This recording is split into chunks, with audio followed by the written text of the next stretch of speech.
Hello everyone, welcome to another blog. I think তোমরা সবাই খুব ভালো আছো, আমিও খুব ভালো আছি। ভোর 4:30টার সময় উঠে কী করছি তোমাদের সবার মনেই প্রশ্ন আসতে পারে। ওয়েট করো, সব কিছু জানতে পারবে। পুজো টুজো দিয়েই আমি বেরিয়ে পড়লাম সবাইকে টাটা বলে। আর আমাদের এখানে উবের বুক করা হয়েছিল, বাট আনফর্চুনেটলি আজকে আরেকটা উবের ছিল। মনে হচ্ছে দুজনের জন্য শুভ দৃষ্টি হচ্ছে।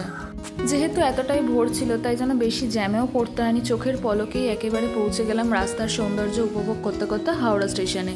আর ওই দিক থেকে দেখো ট্রেনও উঁকি মারছে, মানে ট্রেন চলে এসছে। ট্রেনে উঠে পড়তেই ট্রেনও ছেড়ে দিল, বাট খিদে তো পেয়েছে মারাত্মক, কিনে নিলাম তাই একটা ঝালমুড়ি। মশাগ্রাম স্টেশনে নেবে আবার ট্রেন চেঞ্জ করে মুখের মধ্যে এরম একটা স্কার্ফ জড়িয়ে নিয়ে অবশেষে পৌঁছে গেলাম আমাদের গ্রামের স্টেশন সাকরুলে। সেখানে আমাদের টোটো বলাই ছিল, সেখান থেকেই টোটো কাকু আসার পর উঠে পড়লাম টোটোতে। আর দেখো চারিদিকে সবুজ উপভোগ করতে করতে চললাম আমরা আমাদের বাড়ির দিকে। হ্যাঁ, ঠিকই ধরেছ, এতক্ষণ পর সবার কনফিউশন নিশ্চয়ই দূর হয়ে গেছে। আমরা এসেছি আমাদের গ্রামের বাড়িতে। কি করব না করব এখানে কদিন সবটা তোমাদের সঙ্গে শেয়ার করার চেষ্টা করব। কেন জানি স্টেশন থেকে আসার সময় এই মন্দিরটা প্রত্যেকবারই আমার চোখে পড়ার ভীষণ ভালো লাগে, দেখলে একটা আলাদা শান্তি পাওয়া যায়।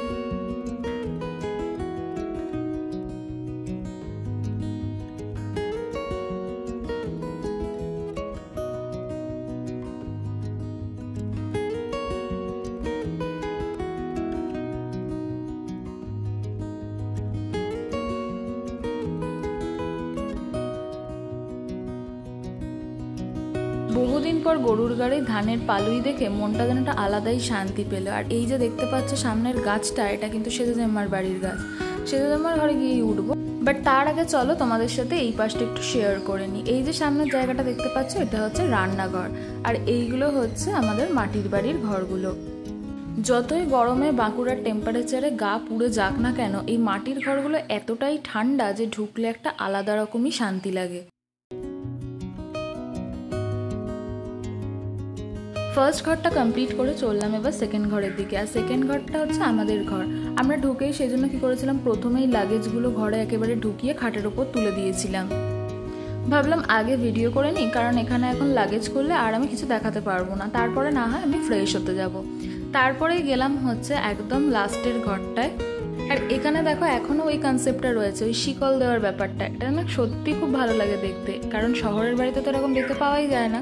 আর এই হচ্ছে লাস্ট ঘরটা। সকাল 10টার রোদ দেখেই মনে হচ্ছে কতটা বেলা হয়ে গেছে। গরমে তেতে পুড়ে এসেছি, তাই সেজেজম্মা দিয়ে দিল ঠান্ডা ঠান্ডা আম পান্নার শরবত। সেটা খেয়েই আমি গেছিলাম ফ্রেশ হতে। দেন মুড়িও চলে এলো, ওখানকার টিফিন দিবেন যেটা। আর তারপরেই একটুখানি রেস্ট নিয়েই মা বসে গেছিল শাক বাছতে। এইটা না পাট শাক। তারপরে সেজেজম্মার পুজো হয়ে গেলে সেজেজম্মা প্রসাদ দিল।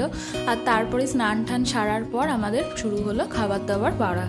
এখানে কিছু রান্না মা করেছিল, কিছু রান্না সেজেজম্মাও করে রেখেছিল। সামনে যেটা দেখতে পাচ্ছি, এটা না পাট শাক ভাজা। তোমরা কেউ কোনোদিন খেয়েছো পাট শাক? যদি খেয়ে থাকো আমাকে একটু কমেন্ট করে জানিও তো। তো আজকে না অনেক কিছু মেনুতে ছিল, ভাত, পাট শাক ভাজা, টকের ডাল, পোস্ত, ডিমের কারি, চাটনি, দই, অনেক কিছু ছিল আজকের মেনুতে। বিকেলবেলা ঘুম থেকে উঠে রেডি হয়ে গেলাম ইন্দাসে। যেহেতু এখানে রাস্তায় কোনো ইলেকট্রিসিটি নেই তাই তোমাদের সাথে অন্ধকারেই শেয়ার করতে হলো।